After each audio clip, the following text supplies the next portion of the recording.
Hey there, welcome back to Short Text 331. Today we're going to talk about Euler's formula. And we saw that before in the previous video, and I basically pulled it out of my head. So I wanted to show you a little bit where it comes from. So this is Euler's formula, and we're going to go beyond that, by the way. So we have e to the I phi equals to cosine phi plus I sine phi. And assuming that phi is a real number, then what this is really nothing other than a parametrization of the complex numbers in the unit circle. Cosine of phi is, of course, this projection onto the x-axis, and the sine of phi is just a projection onto the y-axis. And so cosine of phi plus I sine phi lies on the unit circle necessarily. And another way to say that, or to see that, is that you can take e to the I phi, calculate the complex conjugate, and you get e to the I phi, e to the minus I phi multiplied, you get 1. And that's the magnitude squared of this complex number. And of course, that's this magnitude here of this hypotenuse. And so that's just 1. That is, again, if phi is real. Now, assuming that phi is real, let's move forward with that. So we're going to do a Taylor expansion of this left-hand side. So we're going to go ahead with that. And I'm assuming, of course, that the Taylor expansion of an exponential is the same if this exponent is real or imaginary or anything. And in reality, that's really how it is. There's nothing special about that. And so we go ahead, and what we get for that Taylor expansion for that series is the sum from k equals 0 to infinity of I phi to the power k divided by k factorial. Nothing special about that. But here's where we sort of run into something new, which is that I to the power k is all sorts of things depending on what k is. So for example, I squared is minus 1. I cubed is I squared times I, so minus 1 times I, so it's minus I. I to the fourth is I squared squared, so it's minus 1 squared, so that's 1.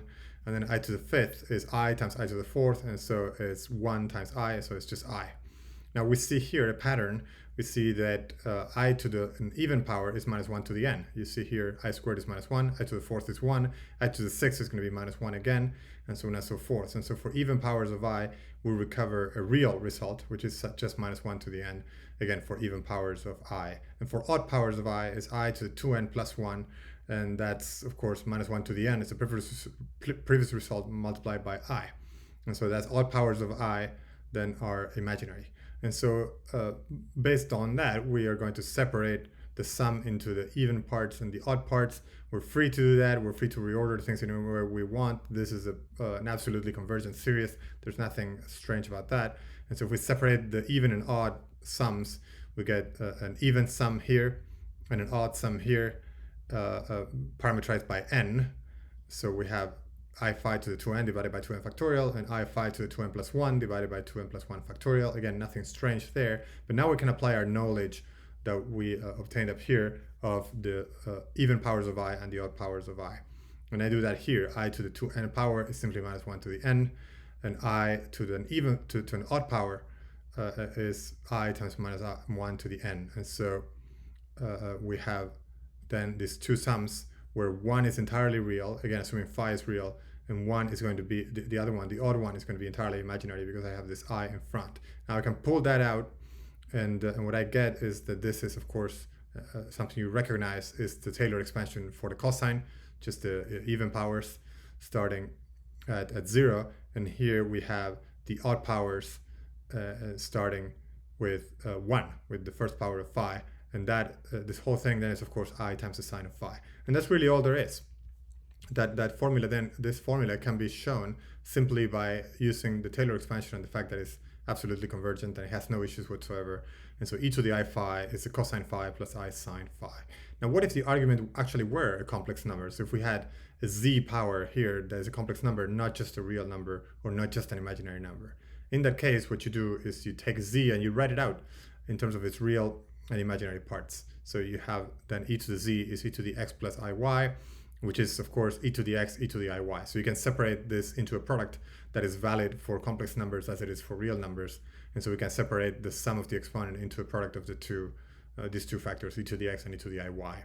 And once again, now we can apply our knowledge of the previous Euler formula that we saw above. So that's e to the x cosine y plus I e to the x sine y.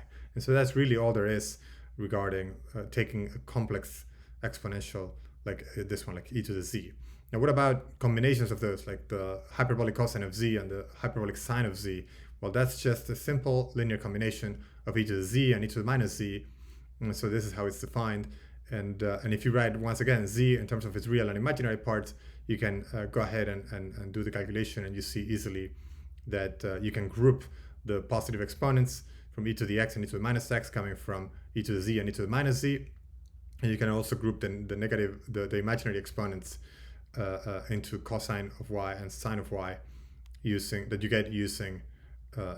using these formulas here, but where the sign of x appears positive here and negative here from the minus z, and you get that e to the minus iy is going to result in a minus sign here in y, and so there's going to be a minus sign here.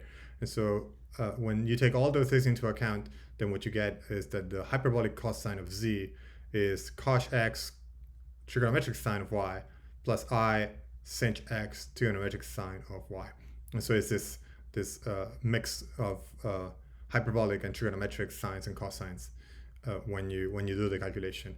And you can play the same game with the hyperbolic sine of z, except that you have a minus sign here, and so you have to propagate that minus sign everywhere, and you'd obtain a result that is, of course, the parallel of this, but for the sine instead of for the hyperbolic cosine. I'll let you do that calculation. Now, what about the trigonometric sine and cosine of z? Well, here, once again, you can use a combination of our formulas. So first of all, you notice that the trigonometric sine of z can be obtained from the Euler formula for e to the iz and e to the minus iz. So if you use the Taylor series, you can prove that what we just proved above for the real numbers up here is actually true for any complex numbers, because it's simply reordering the Taylor expansion for the exponential into even and odd parts. And so all you get from e to the iz is a cosine of z plus I sine of z. And from e to the minus iz, you get cosine of z minus I sine of z. And that's very simple to see. And so you go ahead and you can add those or subtract them, and you can calculate the sine of z as the subtraction of these two divided by 2i. We can also say that this is the sum, or rather the definition, that this addition here, this subtraction, is the definition of the sine of z. And we can play this game with the sum divided by 2 for the cosine of z. That's also possible to do that. But instead we go ahead and once we've obtained this formula from subtracting these two results and canceling the cosine, we obtain this. For the sine of z, we can go ahead and put z equals x to the I y, and in both cases for e to the iz and e to the minus iz, and then manipulate this expression and proceed to simplify as much as we want. Once again, you'll find e to the ix, e to the minus y, e to the minus ix, and you can express all of that using, once again, Euler's formula. And for the